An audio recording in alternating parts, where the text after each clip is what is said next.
قال اما من ظلم فسوف نعذبه ثم يرد الى ربه. اللہ تعالیٰ فرماتے ہیں کہ جب ذوالقرنین نے علاقہ فتح کیا تو ہم نے ذوالقرنین کو کیا کہا، اما ان تعذب، آپ کو اختیار ہے، آپ چاہیں تو ان کو عذاب دیں. کیا مطلب؟ قتل کر دیں ان کو.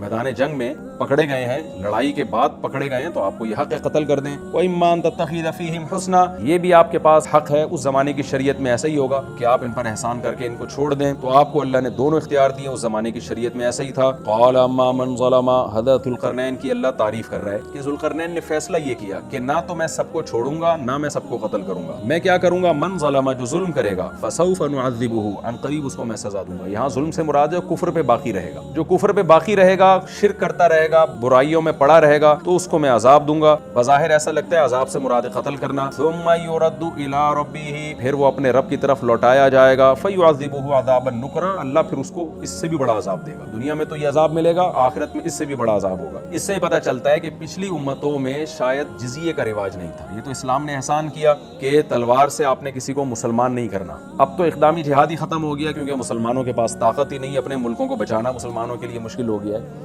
پچھلے جو مسلمانوں کے ماضی میں جب جہاد ہوا ہے تو ہماری شریعت نے ہمیں، قرآن میں بھی ہے یہ حکم اور احادیث میں تو بہت ہی واضح ہے کہ کسی بھی علاقے کو جب فتح کیا جائے گا تو تلوار کے زور سے کسی کو مسلمان نہیں بنایا جائے گا، بلکہ ان کو پہلے دعوت دی جائے گی. اگر وہ اسلام قبول کر لیتے ہیں تو ان کو چھوڑ دیا جائے گا، اگر اسلام قبول نہیں کرتے تو تلوار چلے گی، اور تلوار کے بعد پھر ان پہ جزیے کو نافذ کیا جائے گا. ان کے جان اور مال کا تحفظ کیا جائے گا اور ان کی عبادت گاہوں کو بھی باقی رکھا جائے گا، اور ان سے ایک مخصوص قسم کا ٹیکس لیا جائے گا ہر سال، جو بہت تھوڑا ہے. ہم فقہ کی کتابیں جب پڑھاتے ہیں طلبہ کو تو اس میں اس پوری جو جزیے کی مقدار کتنی ہوگی، مالدار پہ کتنی، مالدار کتنا جزیہ دے گا، ایک متوسط درجے کا غیر مسلم کتنا جزیہ دے گا اور غریب کتنا دے گا، یہ پوری ڈیٹیل فقہ کی کتابوں میں فقہاء نے قرآن و حدیث سے نکال کے لکھی ہوئی ہے. لیکن یہاں اس کا موقع نہیں ہے، لیکن وہ بہت تھوڑی ہے اور وہ قسطوں میں لی جاتی ہے، بہت تھوڑی، اور اس کے بدلے میں جو ان کو بینیفٹس ملتے ہیں بہت زیادہ ملتے ہیں. یہ رواداری والا معاملہ اسلام سے پہلے یہود و نصارہ میں نہیں تھا، یعنی ان کی شریعت سخت تھی اس معاملے میں. ہماری شریعت نے بہت ہمیں چھوٹ دی ہے کہ آپ غیر مسلم کو قتل نہیں کر سکتے اس بیس پہ کہ وہ کلمہ نہیں پڑھتا. لیکن آپ دیکھیں ذوالقرنین کو اللہ نے اجازت دے دی کہ چاہو تو بھائی سب کو قتل کر دو. ذوالقرنین نے کہا جو ظلم سے بچ جائے گا،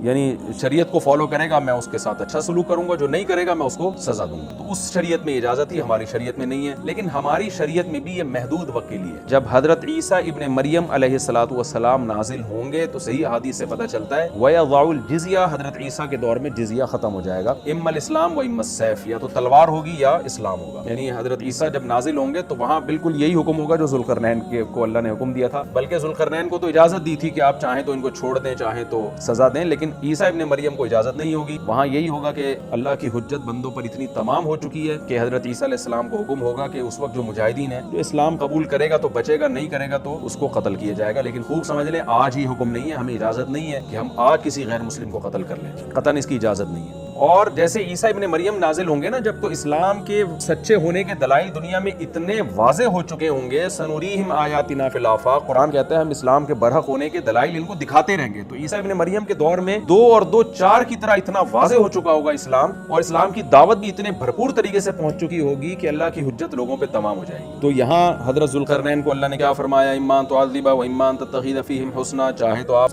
قتل کر دیں، چاہے تو آپ اچھا سلوک کریں. حضرت ذوالقرنین نے کہا جو ظلم کرے گا قتل کروں گا، پھر اللہ اس کو عذاب دے گا. واما من آمن وعمل صالحا فلہ جزاء الحسنى، جو ایمان لا کے نیک اعمال کرے گا اس کو بہت اچھا بدلہ دوں گا، اور سنقول له من امرنا یسرا، اس کے ساتھ میں اچھا معاملہ کروں گا. ثم اتبع سببا، وہ علاقہ فتح کر کے وہاں ذوالقرنین نے اپنا کوئی نائب بٹھا کے حکومت قائم کر کے ذوالقرنین وہاں سے نکلے. حتی اذا بلغ مطلع الشمس، پھر زمین کے مشرق کی طرف سفر کیا، یہاں تک کہ مطلع الشمس، جہاں سے سورج طلوع ہوتا ہے نا، جو انتہائی آبادی ہے، اتنا لمبا سفر ہوگا آپ اس زمانے میں دیکھیں. تو وہاں پہنچے. وجدها تطلع على قوم، تو سورج کو دیکھا کہ ایسی قوم پہ طلوع ہو رہا ہے. لم نجعل لهم من دونها سترا، کہ ہم نے اس قوم اور سورج کے درمیان کوئی آڑ نہیں رکھی. آڑ نہ ہونے کا مطلب یہ کہ چٹیل میدان میں وہ لوگ رہتے تھے، اور ایسے دیہاتی بدو قسم کے لوگ تھے کہ گھر بنانا بھی نہیں جانتے تھے، دھوپ میں پڑے رہتے تھے. اس ٹائپ کی کوئی قوم تھی.